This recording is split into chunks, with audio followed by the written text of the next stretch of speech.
Hello friends, ఈరోజు మనం చెప్పుకోబోయే స్టోరీ పేరు దుష్టులతో స్నేహం. ఒక ఒంటె నక్క రెండు చాలా స్నేహంగా ఉండేవి. నక్క జిత్తుల మారిదని, దానితో స్నేహం మంచిది కాదు అని ఎంతమంది చెప్పినా ఒంటె వినిపించుకునేది కాదు. ఒకరోజు ఇద్దరూ ఒక పొలం దగ్గరికి వస్తారు. ఇంతలో ఒంటెకి ఆకలిస్తుంది. నక్కని కాపలాగా పెట్టి పొలంలో తింటూ ఉంటుంది. కాసేపటికి నక్క అరవడం ప్రారంభిస్తుంది. ఒంటె పొలం యజమాని వస్తాడు, అరవకు ప్లీజ్ అని ఎంత చెప్పినా వినదు. నీ పని నీది, నా పని నాది అంటూ నిర్లక్ష్యంగా అంటుంది. నక్క అరుపుకి యజమాని వచ్చేసరికి నక్క పారిపోతుంది. అప్పుడే తిన్న ఒంటె పరిగెత్తలేక తన్నులు తింటుంది.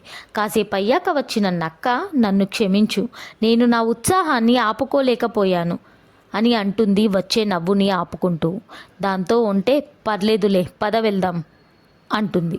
అలా వెళ్ళే దారిలో ఒక నదిని దాటవలసి వస్తుంది. వెంటనే ఒంటె నక్కని పైన కూర్చోబెట్టుకుని నది మధ్యలోకి వెళ్ళాక నాకిప్పుడు స్నానం చేయాలనిపిస్తుంది అంటుంది. దాంతో భయపడిన నక్క, వద్దు, నువ్వు స్నానం చేస్తే నేను మునిగిపోతాను ప్లీజ్ అని అంటుంది. ఆ మాటలకి ఒంటె చిన్నగా నవ్వి, అప్పుడు నీకు అరవాలనిపించింది, ఇప్పుడు నాకు స్నానం చేయాలనిపిస్తుంది. దుష్టులతో స్నేహం ప్రమాదకరమని ఎంతమంది చెప్పినా నేను వినలేదు, ఇప్పుడు అనుభవించాను అంటూ నీటిలో మునుగుతుంది. ఆ మునగకి నక్క ఎక్కడికో కొట్టుకుపోతుంది.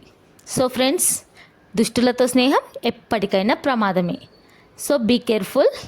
Thank you. ఈ స్టోరీ మీకు నచ్చినట్లయితే లైక్ చేయండి, షేర్ చేయండి, సబ్స్క్రైబ్ చేయండి. Thank you.